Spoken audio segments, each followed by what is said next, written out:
Hello everyone, स्वागत है आप सभी का हमारे यूट्यूब चैनल फिजिक्स एडवेंचर में।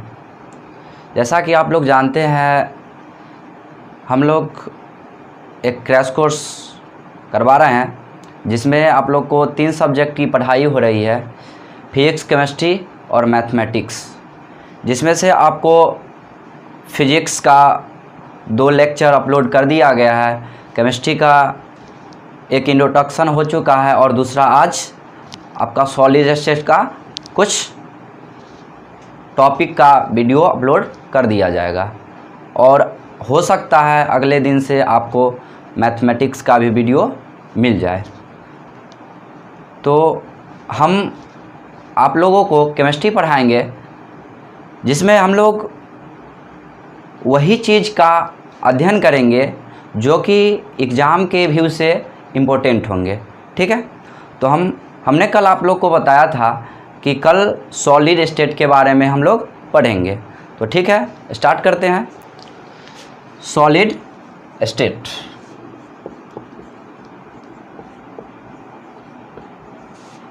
इसको हिंदी में बोलते हैं ठोस अवस्था। ठोस अवस्था, देखिए इसका नाम से स्पष्ट है कि लिखा हुआ है ठोस अवस्था, मतलब कि इसमें हम ठोस के अवस्था के बारे में अध्ययन करेंगे। ठीक है, तो आगे हम जान लेते हैं पहले सॉलिड के बारे में। सॉलिड का हिंदी होता है ठोस। तो इसके डिफिनीशन के बारे में हम लोग जान लेते हैं। वैसा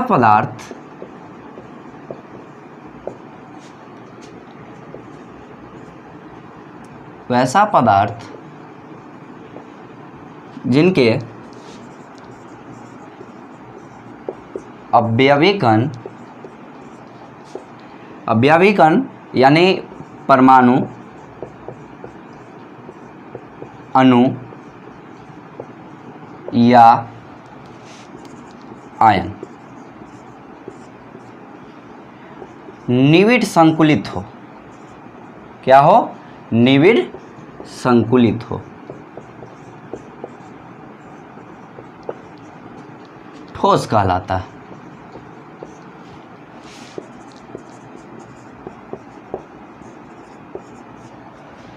लिखा हुआ है वैसा पदार्थ जिनके अवयवी कण परमाणु, अणु या आयन निविड़ संकुलित हो, ठोस कहलाता है। इसमें से एक नई चीज़ आ गई, नई बात आ गई, निविड़ संकुलित। तो निविड़ संकुलित के बारे में हम लोग जानते हैं कि निविड़ संकुलित होता क्या है। तो निविड़ संकुलित को बोलेंगे वैसा पदार्थ जिनके अवयवी कण एक गोले के रूप में हो, उसे क्या बोलेंगे? निविड़ संकुलित बोलेंगे। ठीक है, आगे हम लोग चर्चा करते हैं ठोस अवस्था के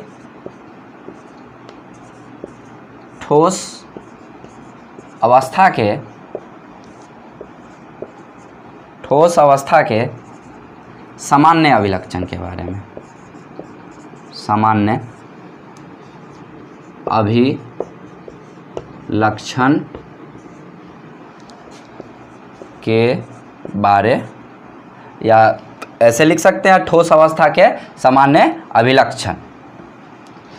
आप अभिलक्षण को विशेषता भी लिख सकते हैं कि ठोस अवस्था के सामान्य विशेषता या ठोस अवस्था के सामान्य गुण, आप कुछ भी लिख सकते हैं। इसमें आप लोग को कोई रोकने वाला है नहीं। ठीक है, तीनों सेम ही चीज़ होता है। तो देखते हैं क्या क्या इसका अभिलक्षण होता है। इसका पहला अभिलक्षण होता है कि इनमें द्रव्यमान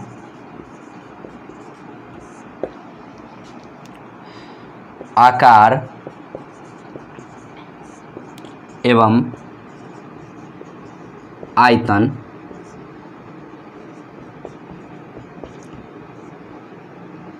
तीनों ही क्या होते हैं? निश्चित होते हैं। निश्चित होते हैं।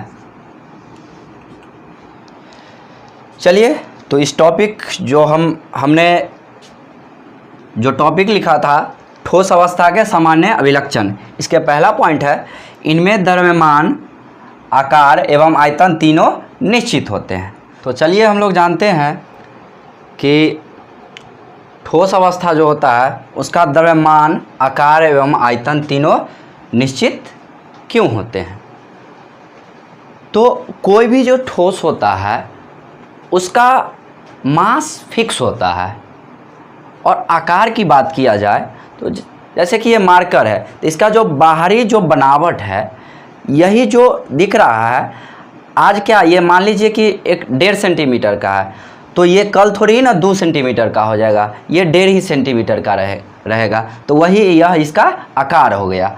और आयतन की बात किया जाए तो ये जो मार्कर है अभी जो स्थान घेर रहा है, स्पेस जो घेर रहा है, मान लीजिए कि 1.5 सेंटीमीटर स्थान घेर रहा है, तो दूसरे जगह रखेंगे तो यह 2 सेंटीमीटर स्थान नहीं घेरेगा, 1.5 ही सेंटीमीटर स्थान घेरेगा।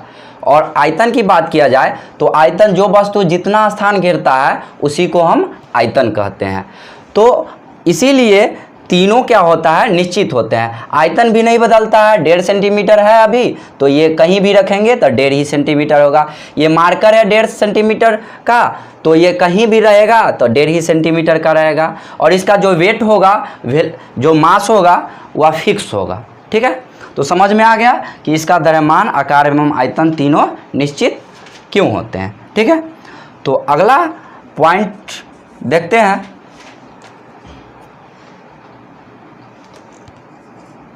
इनमें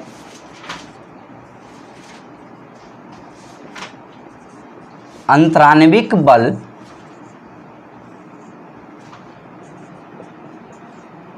प्रबल होती है, प्रबल होती है। तो अंतराण्विक बल प्रबल होती है मतलब कि बहुत मजबूत होती है। तो जो ठोस होता है ना उसका अवयवीकरण नियमित रूप से व्यवस्थित होता है, मतलब कि ये दोनों जो ठोस होता है, ठोस जो हुआ इसके अवयवीकरण बहुत नज़दीक रहता है, और नज़दीक रहने के कारण इसके अंदर वाले जो बल लगता है उसी को बोलते हैं हम अंतराण्विक बल। दो अवयवी के बीच में लगने वाले बल को अंतराण्विक बल बोलेंगे। तो जितना नज़दीक अवयवीकरण रहेगा उतना ज़्यादा फोर्स काम करेगा। ठीक है, तो इसीलिए कहते हैं कि इनका अंतराण्विक बल प्रबल होता है।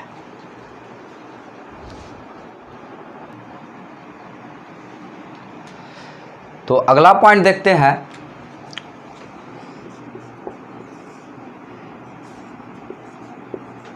इनमें अंतराण्विक दूरियां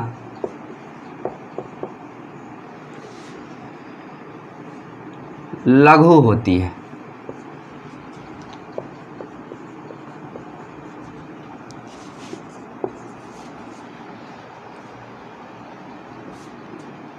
इसका मतलब हुआ कि अंतराण्विक दूरियां मतलब कि ठोस जो होता है छोटे छोटे अवयवी कण से मिलकर बने होते हैं, तो जो छोटे छोटे अवयवी कण होगा ना उसके बीच की दूरी जो होगा बहुत कम होगी, जिसको हम बोलेंगे लघु।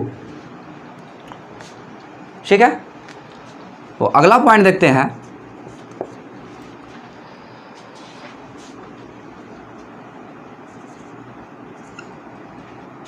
इनके अवयवी कण की स्थितियां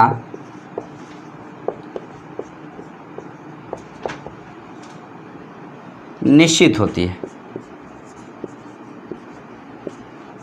निश्चित होती है। मतलब कि इसका जो अवयवी कण होगा छोटे छोटे वह जहाँ रहेगा वहीं रहेगा। क्यों? क्योंकि इसका हम पढ़ चुके हैं पिछले पॉइंट में कि इसका अंतराण्विक बल जो होता है प्रबल होता है। तो इसका अंतराण्विक बल एक दूसरे को क्या करता है कि फोर्स के द्वारा पकड़ के रखता है, जो कि जो एक स्थान पे आ गया उसको दूसरे स्थान पे जाने नहीं देता है। 5वां पॉइंट पढ़ेंगे हम लोग।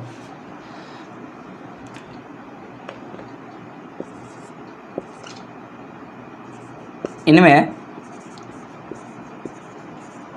अवयवी कण त्रिविमीय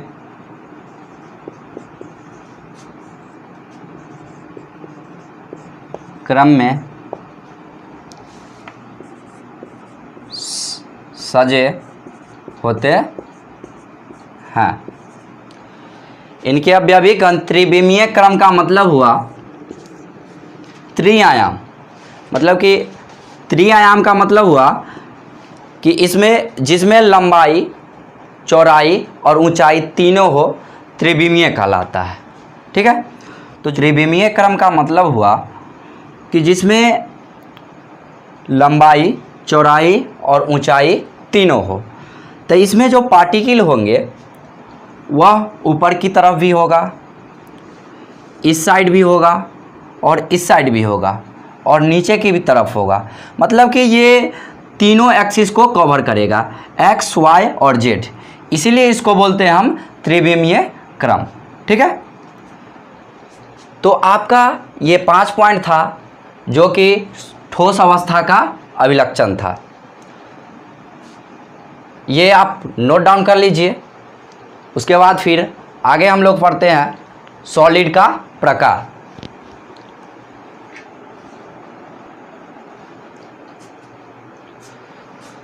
तो चलिए हम लोग अब सॉलिड के प्रकार के बारे में पढ़ते हैं।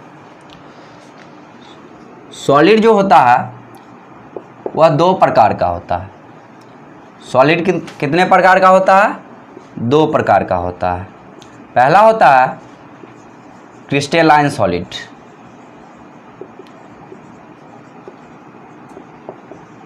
जिसका हिंदी हुआ क्रिस्टलीय ठोस। क्रिस्टलीय ठोस। और दूसरा हुआ एमॉर्फस सॉलिड।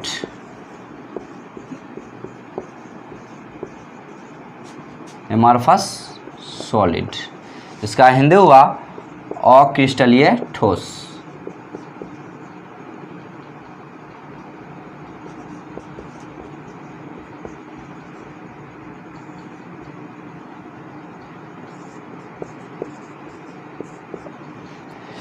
ठीक है, तो पहले हम पढ़ते हैं क्रिस्टलीय ठोस के बारे में।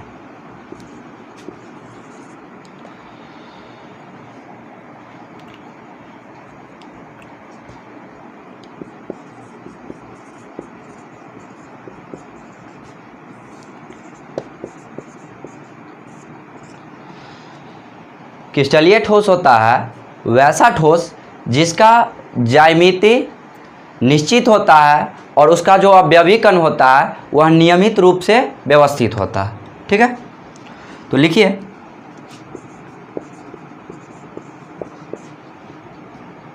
वैसा ठोस जिसका अवयवी कण नियमित रूप से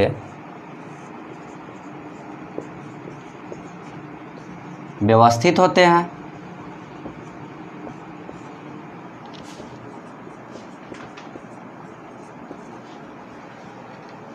और इनकी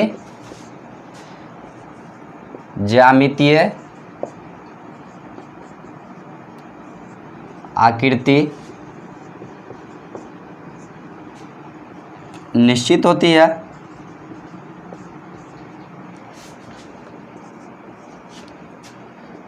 क्रिस्टलीय ठोस कहलाता है।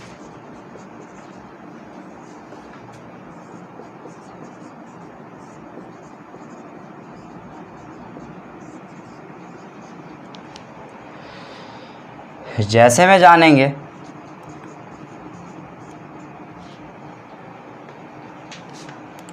NaCl, क्वार्टार्च,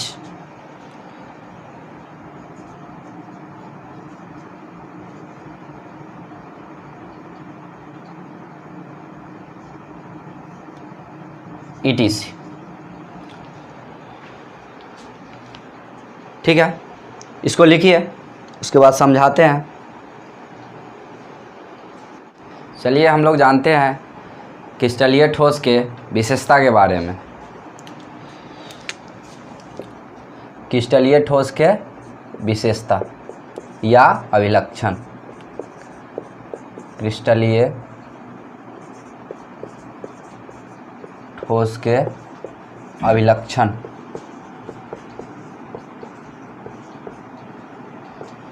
इसमें पहला पॉइंट हो जाता है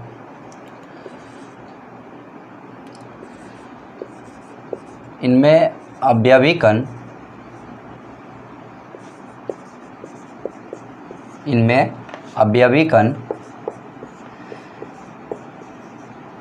नियमित रूप से व्यवस्थित होते, नियमित रूप से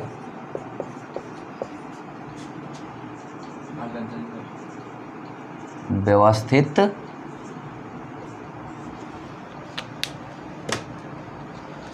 होते हैं। पहला पॉइंट कि इनमें अवयवीकरण नियमित रूप से व्यवस्थित होते हैं। तो चलिए देखते हैं कैसे इसका जो पार्टिकल होता है यह नियमित रूप से व्यवस्थित होते हैं। देखिए, मान लीजिए कि ये पार्टिकल्स है और नीचे BB पार्टिकल्स हैं।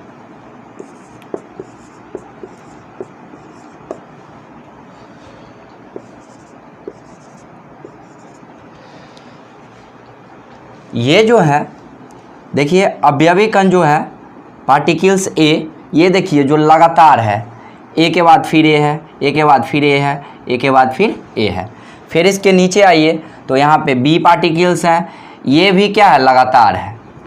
तो इसे हम कह सकते हैं कि इनका जो अवयवीकरण होता है नियमित रूप से व्यवस्थित होते हैं। ठीक है, तो अगला पॉइंट देखिए आप, ये वास्तविक ठोस होते हैं, ये वास्तविक ठोस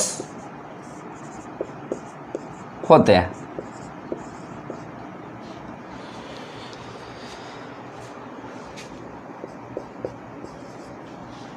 तीसरा देखिएगा, इसे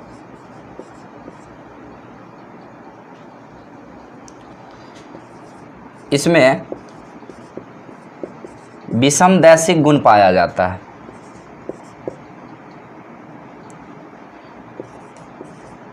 विषमदैशिक गुण पाया जाता है,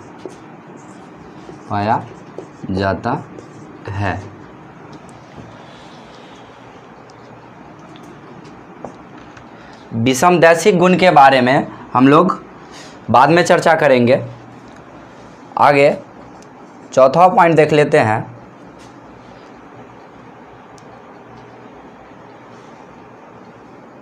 इनमें अवयविक कणों की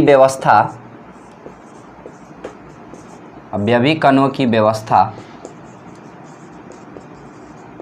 दीर्घपरासी होता है, दीर्घपरासी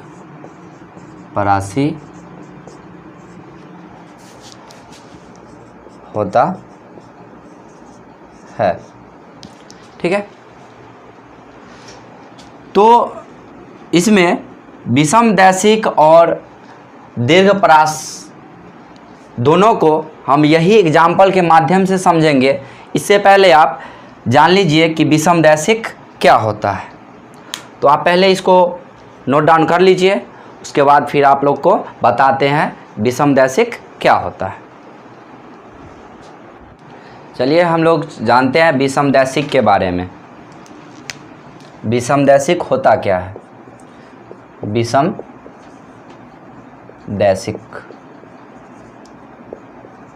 जिसको इंग्लिश में बोलेंगे एन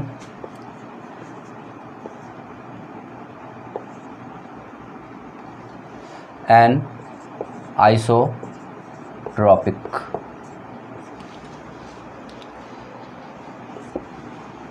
विषमदैशिक होता है वैसा पदार्थ जिनके भौतिक गुण भिन्न भिन्न दिशाओं में भिन्न भिन्न होता है, उसे विषमदैशिक बोलते हैं। वैसा पदार्थ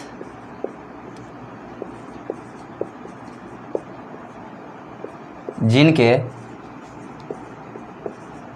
भौतिक गुण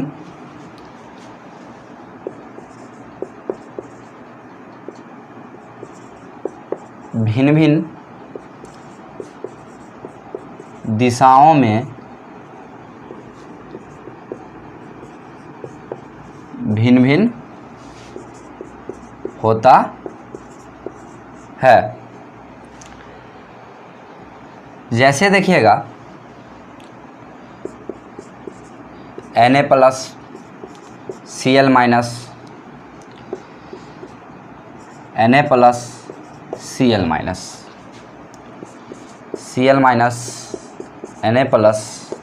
Cl-, Na+, Na+,